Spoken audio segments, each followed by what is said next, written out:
It starts with a hand, an outstretched hand. For most of human history, this gesture has meant something clear. It means peace. It means, I am unarmed. It means we are equals, meeting in a moment of mutual respect. The palm is open, the weapon is holstered, the guard is down. It is a symbol of trust, an agreement between two people to meet on common ground. We do it without thinking. At job interviews, at family gatherings, at meetings between world leaders. It's the alphabet of human connection, a single letter that everyone understands. But what if we've been looking at it all wrong?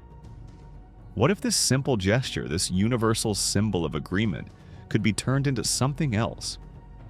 What if it could be hollowed out and refilled with a different meaning? A meaning of control, of imbalance, of power. For years, the world watched Donald Trump meet other leaders, and for years, the world commented on his handshake. It was called awkward, aggressive, strange. It became a meme, a joke, a footnote in the news cycle. We saw the pull, the yank, the pat on the back that seemed more like a hammer. We saw the handshakes that lasted for an eternity, trapping the other person in a moment they clearly wanted to escape. The commentary often dismissed it as poor etiquette, a social blunder from a man who didn't play by the usual rules. He was seen as a clumsy dancer on the world stage, stepping on the toes of his partners. But what if it wasn't a blunder? What if it wasn't clumsy at all? What if every single one of these moments was deliberate? This is not a story about bad manners, it's a story about a weapon. It's about the transformation of a greeting into a battlefield. This is the story of how a handshake became a calculated performance, a physical tool designed to unbalance an opponent before a single word was ever spoken. It's a technique as old as the playground bully, but deployed on the world's biggest stage right in front of the cameras. Experts in nonverbal communication, people who have spent their lives studying the silent language of the human body, saw something else entirely. They didn't see awkwardness, they saw intent, they saw a pattern, a system. They saw what they call somatic politics, a complicated name for a very simple idea: using your body to send a message of power. This analysis steps away from political commentary. It doesn't matter who you voted for or what you think of his policies. We are looking at a human behavior, a physical strategy. We are going to break down this handshake frame by frame to understand its mechanics, its purpose, and the profound message it sent to the world. We will see that this was never just a handshake. It was a test. It was a statement. It was a carefully crafted piece of theater where the first person to lose their balance lost the first round. And in this contest, the greeting itself was the main event. To understand the weapon, you first have to understand the territory it invades. Every person is surrounded by an invisible bubble of space. Psychologists call it peripersonal space. Think of it as your personal comfort zone. It's the area you don't want strangers to enter without an invitation. When someone gets too close, you feel it instantly. You might lean back, take a step away, or cross your arms. Your brain sends out a quiet alarm. Boundary crossed. A normal handshake is a negotiation of this space. Two people agree to briefly let each other into their bubbles. They meet in the middle, a neutral zone. The shake is brief, the pressure is equal, and then they retreat to their own territory. The alarm in the brain is silenced. The agreement is honored. Mutual respect is maintained. The Trump handshake ignores this agreement entirely. It is not a negotiation, it is an invasion. The primary technique is what has been called the yank and pull. It's a two-part motion, and it is brutally effective. Part 1. The grip. The handshake begins normally, but the grip is intensely firm. This isn't just a clasp, it's an anchor. The goal is to establish a secure connection, to make sure the other person's hand cannot easily slip away. This is the moment the trap is set. Part 2. The yank. This is the critical move. Instead of shaking the hand in the neutral space between the two bodies, he pulls. Forcefully. The other person is physically dragged forward, out of their stance and into his personal space. Look at the footage of Justice Gorsuch. He is literally pulled off balance, forced to take a step forward to keep from stumbling. His body, for that brief second, is no longer under his complete control. This is a fundamental tactic of physical dominance. In martial arts, in wrestling, in any physical contest, the first goal is often to disrupt your opponent's base. An opponent who is off balance cannot attack, they can only react. Their focus shifts from the goal of the meeting to the simple, primal need to stay upright. Their mind is momentarily scrambled, forced to solve the sudden problem of physical instability. Think about how it feels. Someone pulls you unexpectedly. Your shoulders lurch forward, your head dips. You are now in a physically subordinate position. You are looking up at them, and they are looking down at you. They are stable, rooted to the ground. You are not. In that moment, a physical hierarchy has been established. He is strong, you are weak. He is in control, you are being controlled. Now, consider the handshake with the late Prime Minister of Japan, Shinzo Abe. It lasted 19 seconds, but watch closely. It begins with the same powerful grip, followed by a series of yanks and pats. Abe, a diplomat from a culture where respectful distance is paramount, is pulled into the orbit of the American president. He is held there. He cannot leave. His personal space has been occupied. This isn't just about making someone uncomfortable. It's about sending a message that is felt in the body before it is understood by the mind. It's a somatic message. The body of the other leader is being told, I can move you wherever I want. I own this interaction. I own this space. It's a way of short-circuiting the complex language of diplomacy and replacing it with the simple, brutal language of force. You don't need a translator to understand what it means when someone is physically pulling you around. Your body gets the message long before your brain does. Former FBI counterintelligence agent and body language expert Joe Navarro has written extensively about this. He describes how dominant individuals use physical acts to establish control. They take up more space, they touch more often, they initiate contact, and they end it. The yank and pull is a classic territorial display. It's a claim of ownership over the space and, by extension, over the person in it. The handshake in this context becomes a physical interrogation. It tests the other person. Will they submit? Will they allow themselves to be pulled off balance? Or will they resist?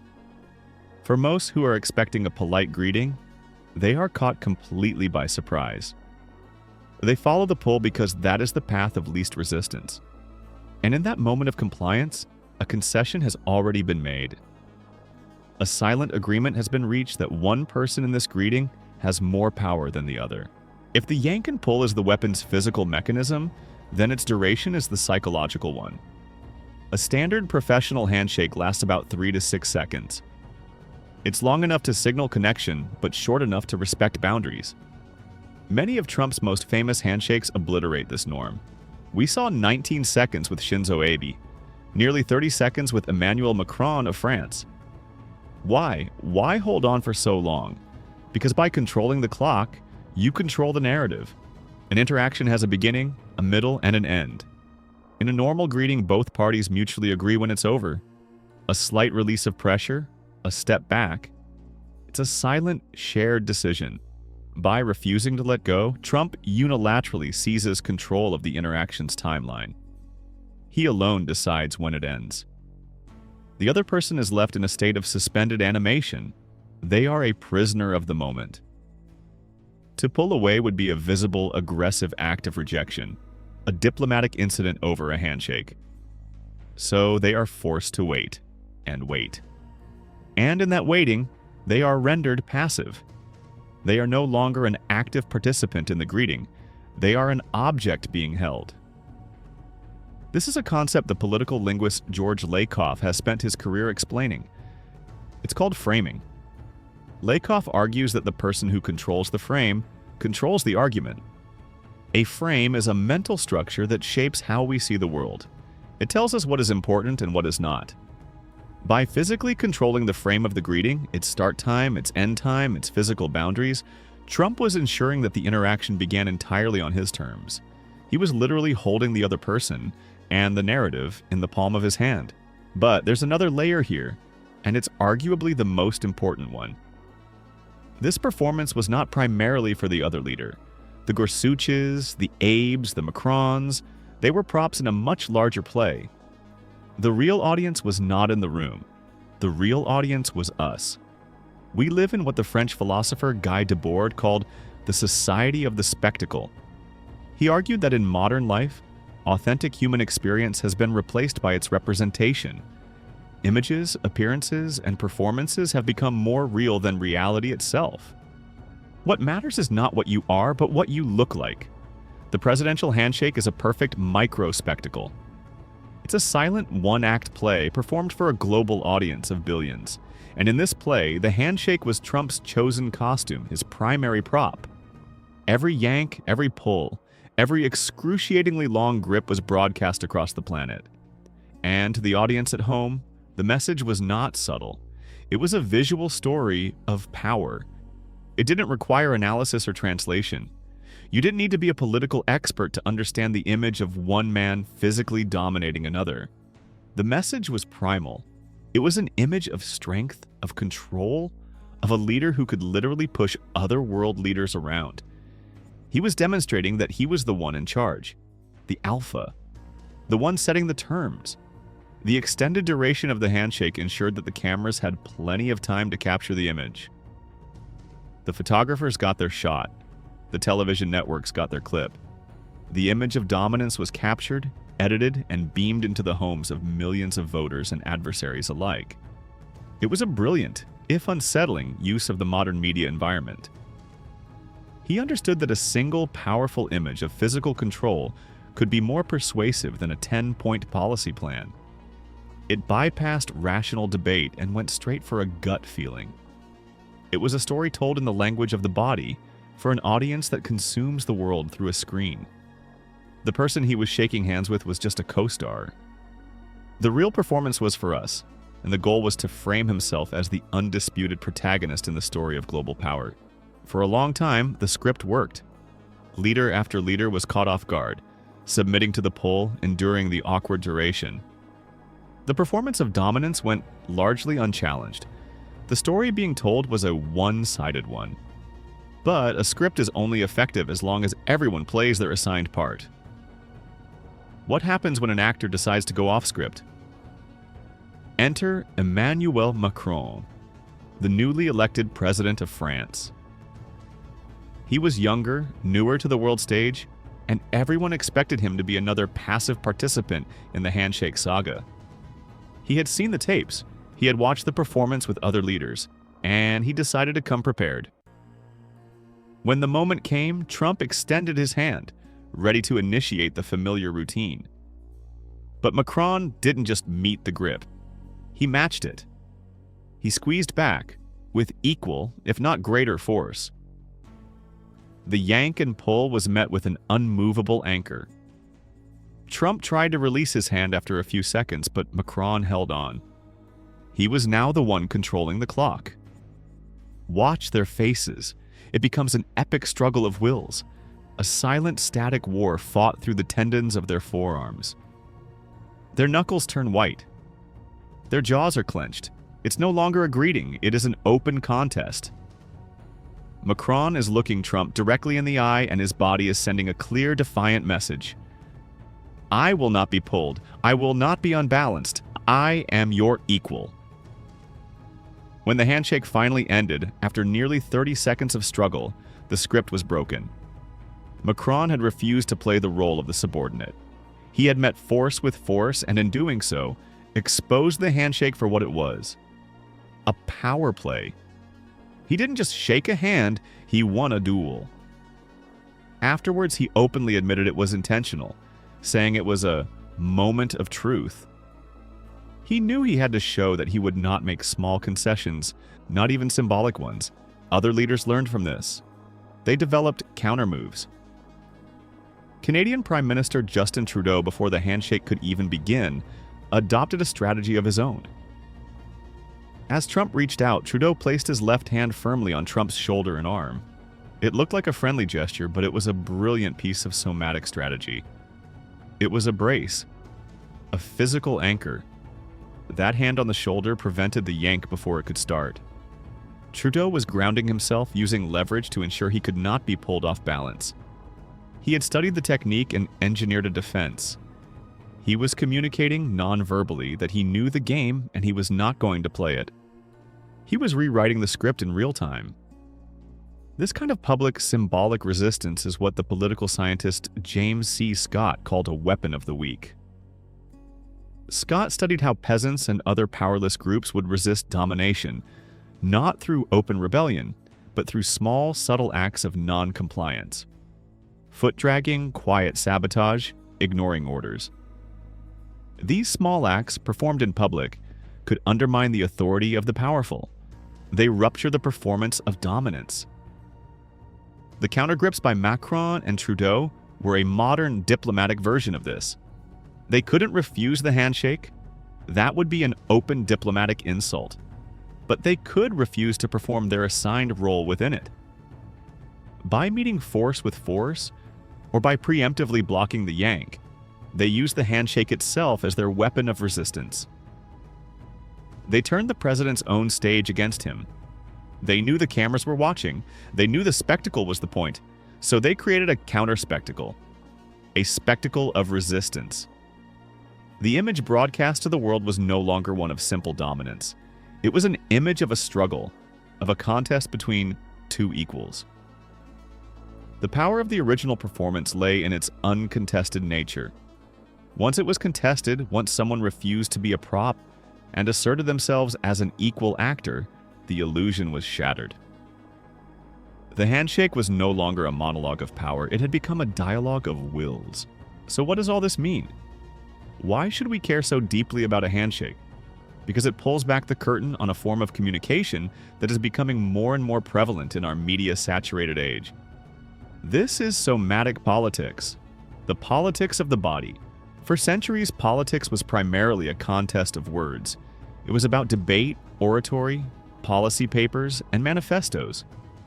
A leader's strength was measured by the power of their arguments and the clarity of their vision. But we now live in an age of images, of short clips, of instant impressions. In this world, the body itself has become a primary vehicle for political messaging. A leader's posture, their walk, their gestures, their physical interactions. These things are no longer just personal quirks. They are political statements. The weaponized handshake is a perfect example of this. It's a political argument made without uttering a single word. It attempts to bypass the thinking part of our brain, the part that analyzes language and logic, and aims directly for the primal, emotional part. The argument it makes is simple. Strength is physical. Control is physical. Leadership is the ability to physically dominate your opponent. This is a very different idea of leadership than one based on consensus, intellect, or diplomacy. It's a performance of raw, animalistic power. The kind of power display seen in the natural world, where the alpha establishes their position through physical intimidation. By making the handshake a battlefield, Trump was tapping into a deep-seated, ancient understanding of power. He was signaling to a specific part of the electorate and to leaders around the world that he was a different kind of leader. Not a debater or a negotiator in the traditional sense, but a fighter, a dominator. And this is why it is so effective as a media spectacle. A complex policy debate is hard to fit into a 30-second news clip. It's boring to many viewers. It requires concentration. But a physical contest?